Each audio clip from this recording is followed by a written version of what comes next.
ঐতিহাসিক সোহরাওয়ার্দী উদ্যানে জড়ো হওয়া কয়েক লক্ষ মানুষের কণ্ঠে সমুচ্চরিত হলো যে গাজার যে নৃশংস হামলা সাধারণ মুসলিমদের উপর, ফিলিস্তিনের যে নিরীহ মানুষের উপর, মুসলিমদের উপর যে ভয়াবহ নৃশংস হামলা, সেই হামলা বন্ধ হোক অচিরেই এবং তাদের দৃষ্টান্তমূলক শাস্তির দাবি জানিয়েছেন এই লক্ষ লক্ষ মানুষের কণ্ঠে।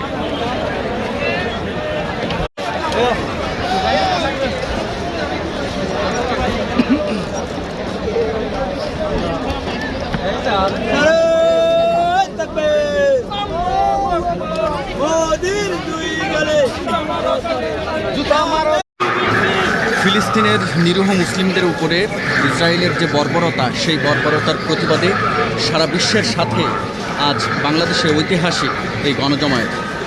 ঐতিহাসিক সোহরাওয়ার্দী উদ্যানের এই মাঠ থেকে সারা বিশ্বের কাছে বাংলাদেশের মুসলমানদের যে প্রতিবাদ, সেটি সমুচ্চারিত হবে একসাথে, একই সাথে আওয়াজ উচ্চারিত হবে।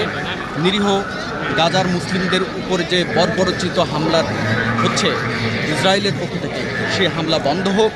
নিরীহ মুসলিমদের উপরে নির্যাতনের যে ভয়াবহতা, সেটি বন্ধ হোক।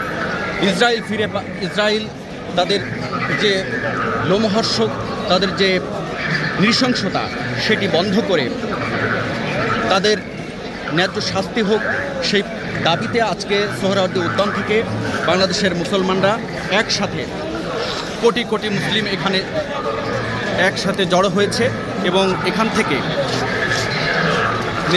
নেতানিয়াহুর ইসরায়েলকে যেন একেবারে চিরতরে ভ্যানিশ করে দেওয়া হয়, সেই দাবিতে আজকে বাংলার মুসলমানরা সব এক হয়েছে।